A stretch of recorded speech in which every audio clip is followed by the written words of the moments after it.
ইরানের সরকারি বার্তা সংস্থা ইরনা জানিয়েছে, ইরান দুটি আকাশ প্রতিরক্ষা ব্যবস্থা উন্মোচিত করল। প্রতিরক্ষা মন্ত্রণালয় নির্মিত ব্যালিস্টিক ক্ষেপণাস্ত্র বিরোধী ব্যবস্থা আরমান এবং স্বল্প উচ্চতার আকাশ প্রতিরক্ষা ব্যবস্থা আজরাখস গেল 17 ফেব্রুয়ারি শনিবার উন্মোচন করে। ইরানের প্রতিরক্ষা মন্ত্রী মোহাম্মদ রেজা আশতিয়ানি ওই দিন অনুষ্ঠানে বলেছেন, আরমান ক্ষেপণাস্ত্র ব্যবস্থা 140 কিলোমিটার দূরের লক্ষ্যবস্তু চিহ্নিত করতে পারে এবং 120 কিলোমিটার দূরের তাদের লক্ষ্যবস্তুকে ধ্বংস করতে পারে।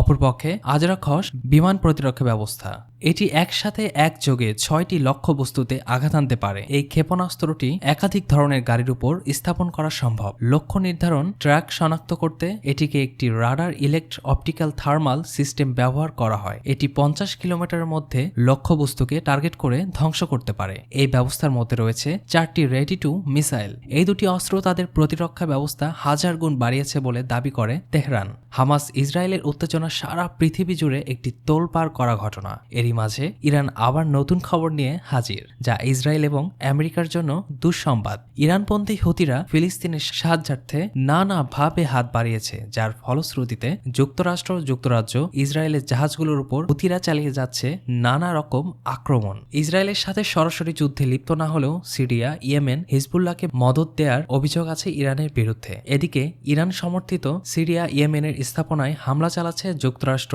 ও ইসরায়েল, যার ফলস্বরূপ ইরান এবং আমেরিকার সম্পর্ক বিষিয়ে উঠছে। ঠিক এমন সময় শত্রুদের কঠোর হস্তে মোকাবেলা করার হুঁশিয়ারি দিল ইরান তার পারমাণবিক নতুন অস্ত্রের ঘোষণার মাধ্যমে। ইরান তার আকাশপথ অতি সুরক্ষিত রাখতেই আরমান এবং আজরাখস সম্পূর্ণ নিজেদের ভূমি, তেহরানে তৈরি নিজেদের প্রযুক্তি ও গবেষণার ফল বলে গণমাধ্যমে প্রচার করল ইরান। গত জুন মাসেও প্রথমবারের মতো ইরান নিজেরা তৈরি করেছে হাইপারসনিক ব্যালিস্টিক ক্ষেপণাস্ত্র, যার নাম ছিল ফাতাহ।